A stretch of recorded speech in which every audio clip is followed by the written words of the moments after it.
everyone, I welcome you all back to Sai Love Light Healing. So let us check what are your angel messages for you today. आपके angels आपको क्या बताना चाहते हैं, आपके spirit guides आपको क्या बताना चाहते हैं, and आपके person की feelings क्या है, what is the guidance for your connection. अगर आप एक relationship में हैं या फिर आपकी connection के लिए you continuously wonder about something to work out in your life, let's check what's the guidance for you. We have choose a new direction. यानी कि आपके जो भी डाउट्स एंड इनसिक्योरिटीज़ है about this connection and you want this to work out very badly in your life, पर ये हो ही नहीं रहा है, okay, because you are continuously obsessed about the desired outcome. यानी कि आप ना एक ही चीज़ को पकड़ के बैठ गए हैं कि मुझे यही चाहिए, मुझे ऐसे ही चाहिए. You are not trying to be flexible, okay, कि अगर आपको कुछ चाहिए तो आपको ये चीज़ कुछ अलग तरीके से भी मिल सकती है, अलग टाइमलाइन में भी मिल सकती है. ऐसा नहीं है कि आपने जैसे मैनिफेस्ट किया, like you are manifesting something, praying about something and you have put your wish out in the universe, you blown something out in the universe. लेकिन ऐसा नहीं है कि आपके तरीके से ही वर्कआउट हो जैसे आपने एक्सपेक्ट किया था. हो भी सकता है इससे और बेटर वे में ये वर्कआउट हो, इससे और डिफरेंट वे में ये वर्कआउट हो, जैसे एंजल्स चाहते हैं, जिस टाइम में वो चाहते हैं वैसे. लेकिन आप इतना you are being very much obsessed and desperate about this to work out in your life and unfold in the manner that you want. इसलिए ये डिले हो रहा है, it's further getting delayed in your life and there is something better. जैसे मैंने बोला कि आपके एंजल्स आपको देंगे जो भी आप मैनिफेस्ट कर रहे हैं. हो सकता है that you deserve something better, then something better is in store for you, okay. लेकिन हो सकता है कि जैसे आपने सोचा है वैसे चीज़ें वर्कआउट ना हो, और जैसे मैंने पहले ही बोला, और बेटर वे में देर इज समथिंग बेटर. इससे it tells me quite clearly कि आपको जो भी चाहिए वो एक बेटर वे में वर्कआउट हो सकता है. जैसे आपने चाहा है वैसे सेम सिमिलर मैनर में आपको ना मिले, लेकिन जो भी आपने यूनिवर्स में डाला है वो आपको डेफिनेटली वापस मिलता ही है, okay. We have the situation will improve.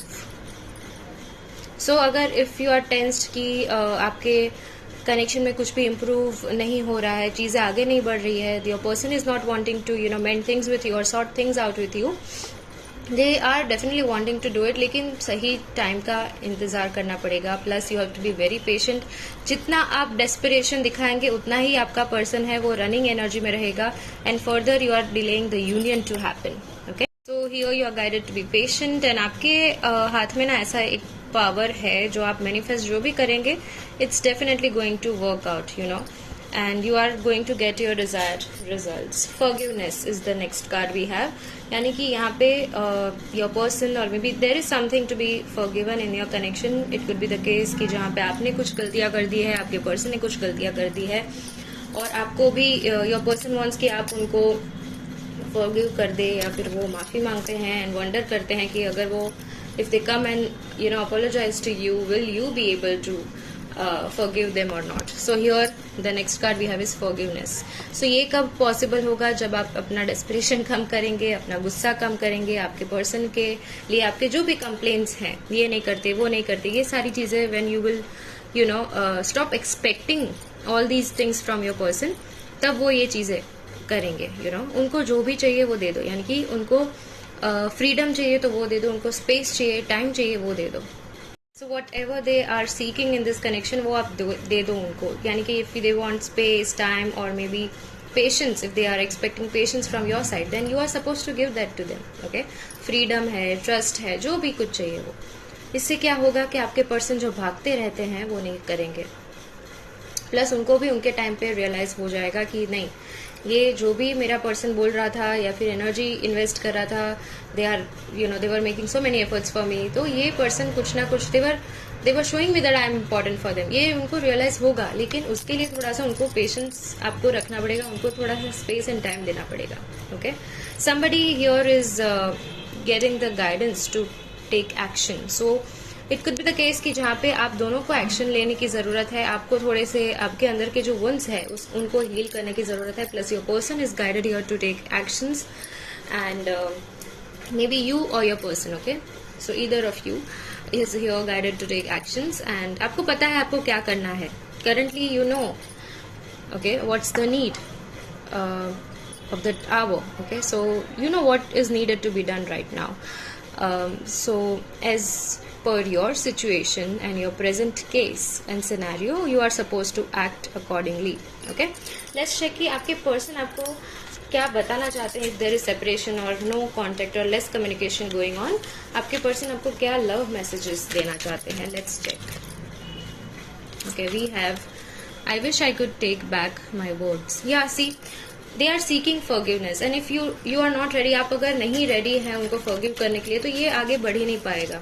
आप ग्रजेस लेके पास्ट इश्यूज को लेकर बैठ जाएंगे तो ये कनेक्शन हील नहीं हो पाएगा. ना ही आपके पर्सन आपके पास आएंगे, बिकॉज वो डर रहे हैं कि अगर मैं जाऊं तो what if they will push me away.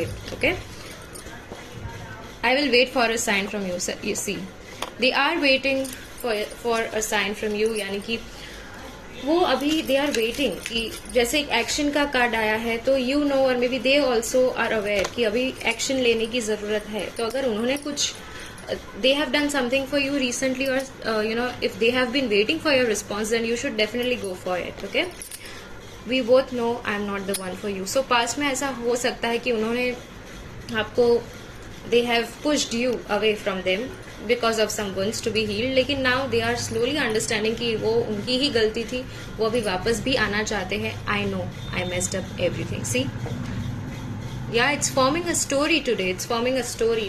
जो भी मैं बोल रही हूँ वैसे ही कार्ड्स आ रहे हैं आज. ओके, सो या this was your reading. I hope it resonated well. Thank you so much. Stay blessed.